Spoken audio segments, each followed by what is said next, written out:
Bismillahirrahmanirrahim. Assalamualaikum warahmatullahi wabarakatuh. Okey, temu kita lagi. Siang hari saya Pusat Utara Sufi. Dalam hati ada jiwa dan jiwa ada perasaan dan perasaan ada cinta. Cinta itu adalah antara kita dengan Allah dan juga untuk orang yang kita sayang. Jadi siapakah orang yang kita sayang? Iaitu isteri kita, suami kita, pasangan kita, ataupun dan juga anak-anak dan keluarga. Jadi dalam tajuk hari ini membincangkan tentang anak lambat bercakap, iaitu orang yang kita sayang adalah anak kita.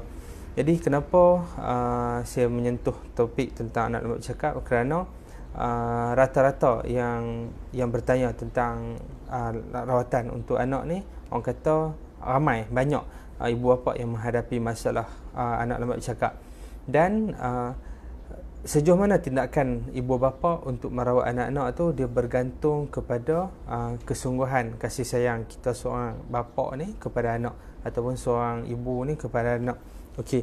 Jadi banyak juga yang bertanya, dan ada juga yang orang kata selepas bertanya berdiam.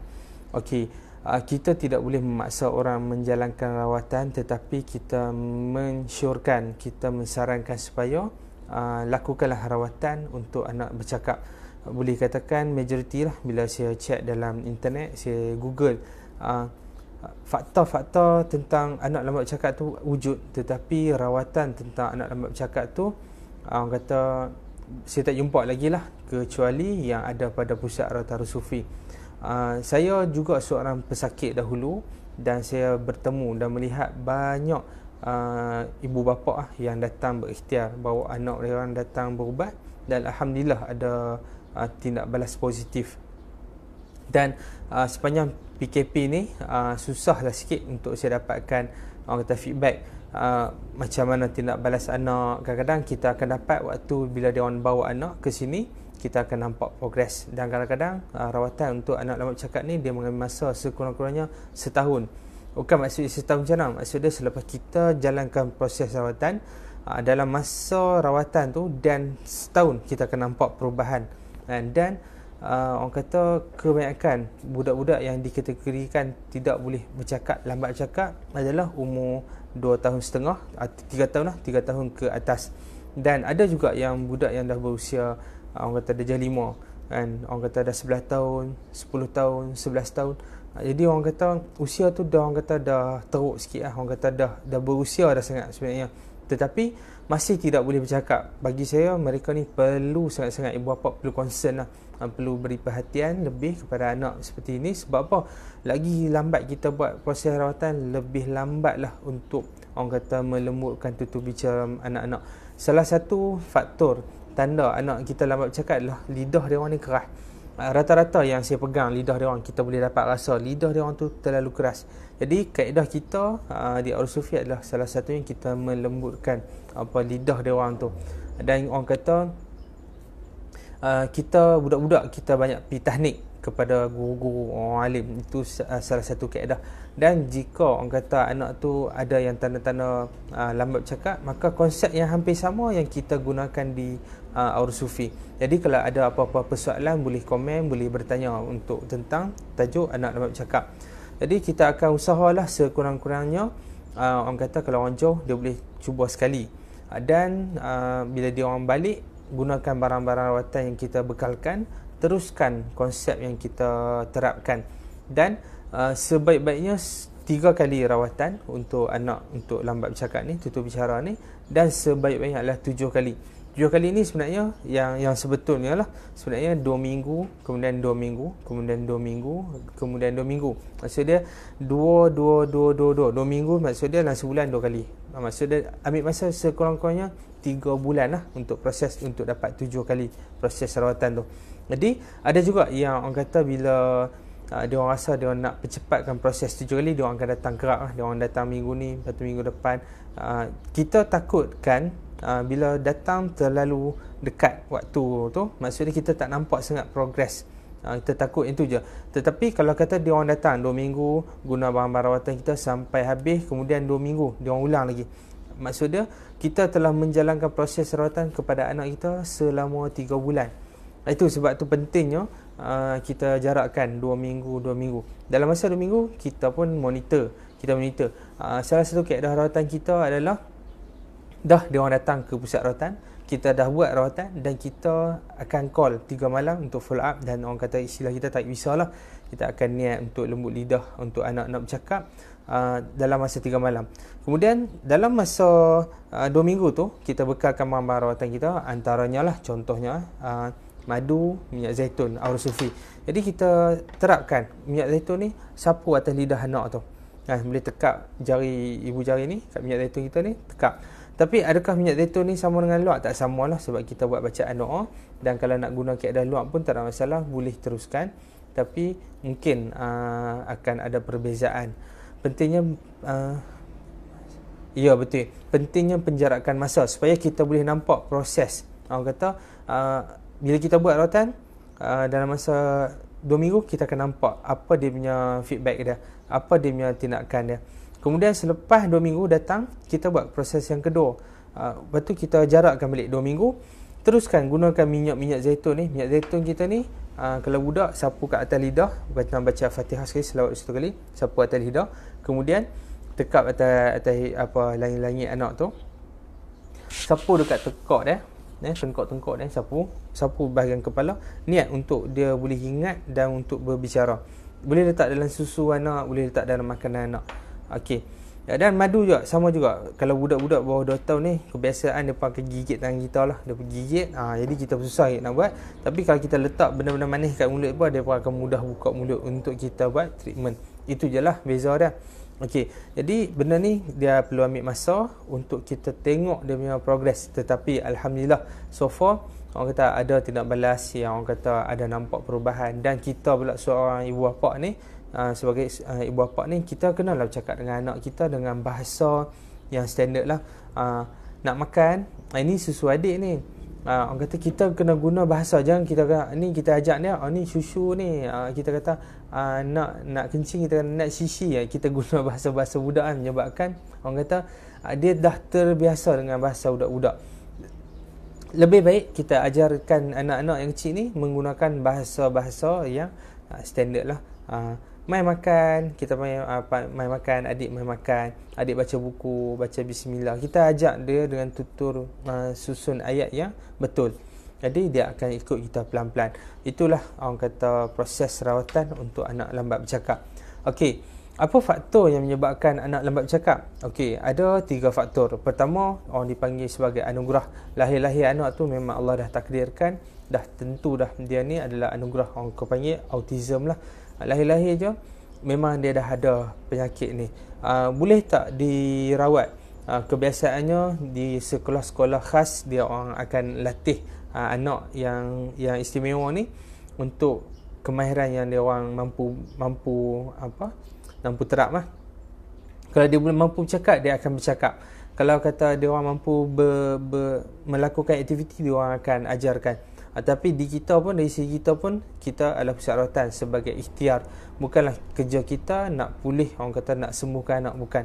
Jadi kalau kata bawa anak autism ni, kita akan buat rawatan asas juga, tetapi selebihnya kita berusaha dan selebihnya kita bertawakal kepada Allah. Dan faktor yang kedua disebabkan oleh apa? Oleh ibu bapa yang termakan benda-benda kotor, especially mak lah. Ada juga ibu bapa yang bila saya message, saya terangkan tentang tanda-tanda anak lambat cakap disebabkan oleh ibu tu dia termakan benda kotor. Ibu ni dia macam tak puas hati tau. Dia tak puas hati. Minta maaf, saya kena jelaskan. Dia tak puas hati sebab apa? Kenapa kata dia makan benda kotor? Bukan maksud saya dia makan benda-benda macam ni. Maksud dia apa? Pertama adalah, contohnya kita makan benda kotor adalah benda-benda yang wujudnya ilmu-ilmu pelaris. Kita pergi makan dekat kedai, kita tak tahu kedai tu guna pelaris tak, ataupun dia guna ilmu-ilmu yang menyebabkan kita duduk kat kedai tu, kita makan sedap sangat, kita suka makan kat kedai tu. Maksudnya mengidam tu, boleh katakan menu ni tak boleh tinggal, kedai ni tak boleh tinggal. Tapi bila bawa makanan tu balik kat rumah, dia tak sedap. Dia rasa macam tak best lah makan kat rumah, tak sedap lah. Dia ada perbezaan perasaan rasa makan kat kedai dengan makan kat rumah. Menyebabkan kadang-kadang setengah-setengah kedai ni dia menggunakan pelaris, menyebabkan ibu tu dia sebenarnya makan benda kotor. Itu yang diistilahkan sebagai makan benda kotor. Itu kena jelas.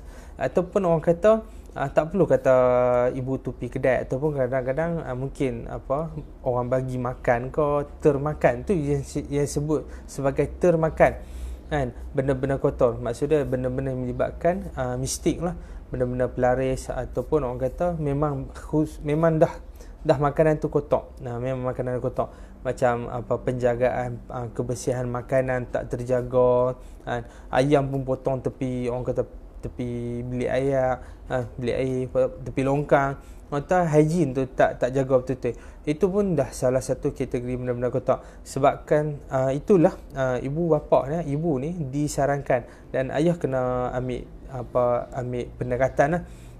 Kena utamakan minum air zam-zam, kena amalkan minyak zaitun, kurma, dan insyaAllah dia akan anak tu lahir dia akan bersih. Dia punya kulit dia tu tak sama dengan orang yang tak amalkan makanan sunnah. Dia berbeza. Sebab tu pentingnya makanan sunnah. Makanan sunnah ni pertama gangguan dah tak suka, dan yang kedua dia akan mencantikkan. Kalau ibu yang mengamalkan minyak zaitun, teknik minyak zaitun kita, kaedah Harus Sufi yang kita sarankan adalah satu sudu plastik, sudu besar, masuk ke dalam secawan air, secawan 1 mak tu, letak air separuh dulu.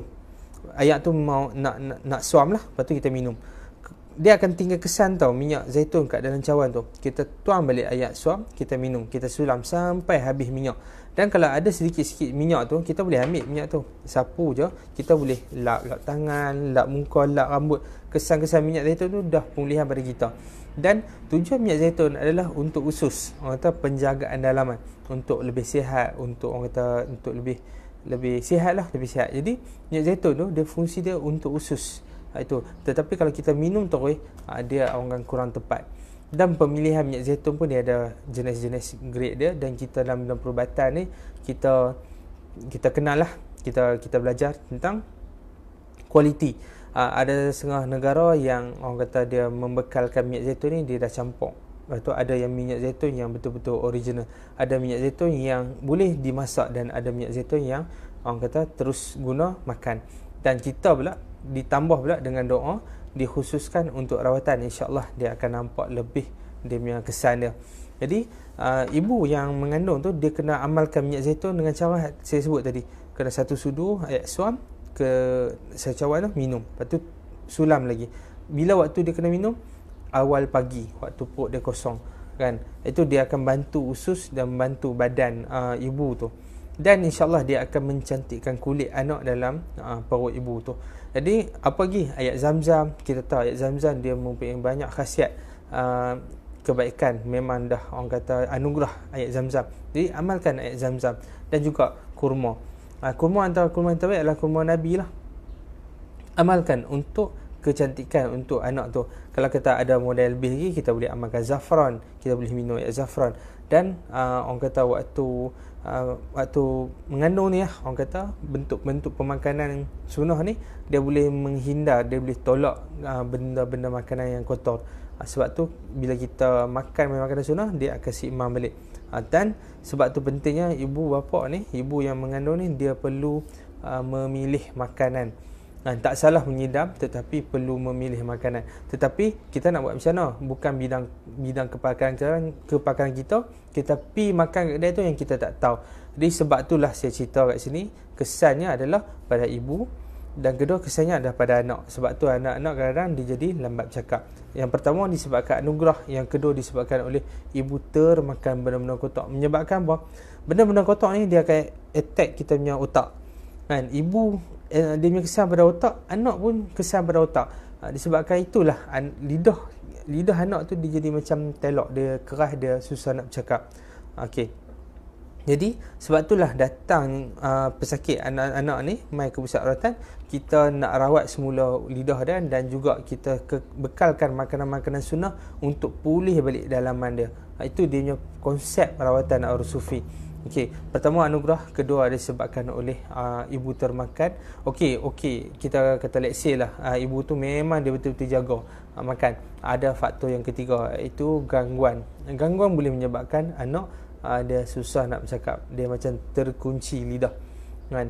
Tambah pula ibu tu, dia masa mengandung tu, dia memang dah orang dah buat dah ilmu kekunci pada dia. Lagilah ada kesan sampingan pada anak.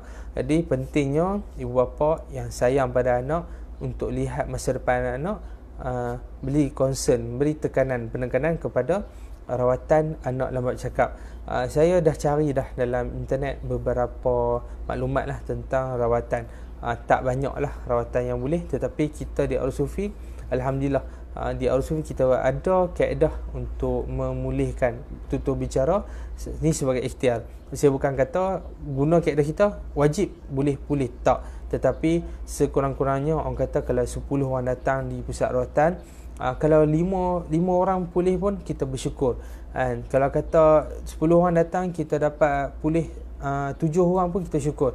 Bukan kita kata mai 10 orang 10 akan pulih, tak, tetapi ada percentage yang kita tak mampu, bukan bidang kuasa kita, tetapi semuanya ini hanyalah ikhtiar. Tetapi ratio kebiasaan yang kita buat rawatan, kalau kes ada 10 kes, biasanya kita akan mampu merawat 7 ke 8 orang. Maksudnya yang akan nampak pemulihan tu. Tetapi kadang-kadang 2 orang 3 orang tu kita tak dapat nak pulih.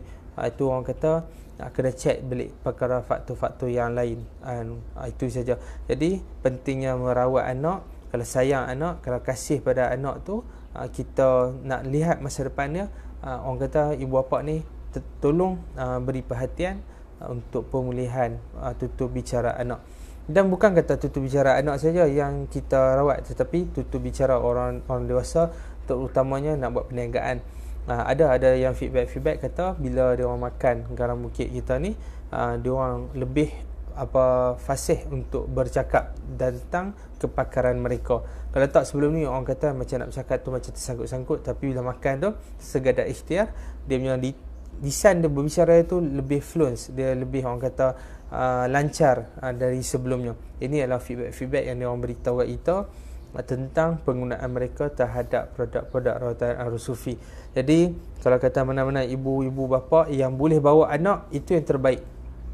Pendekatan pusat rawatan Al-Sufi adalah membawa pesakit datang ke sini menjalankan rawatan. Macam kita lah, kita sakit, kita mesti kena pergi hospital, kita mesti kena pergi check dengan doktor, kita mesti ikut treatment yang diberikan. Tetapi itu yang terbaik, yang pertama. Tetapi kalau kata option yang pertama ni kita tak boleh nak buat, kita boleh pilih keadaan yang kedua, yang orang kata dia punya rating dia tu turun sikit lah.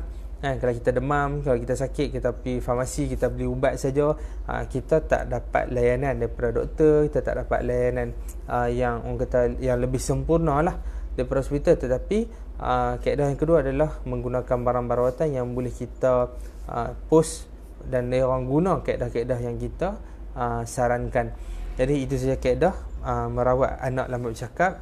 Mudah-mudahan penerangan ini bermanfaat untuk semua ibu bapa. Tolong concern untuk anak. Kalau dia masuk dah 2 tahun, 2 tahun setengah tak boleh bercakap, kita perlu susah hati. Sebab apa? Nanti kalau dah masuk dah jah 2, jah 3, kesian kat dia.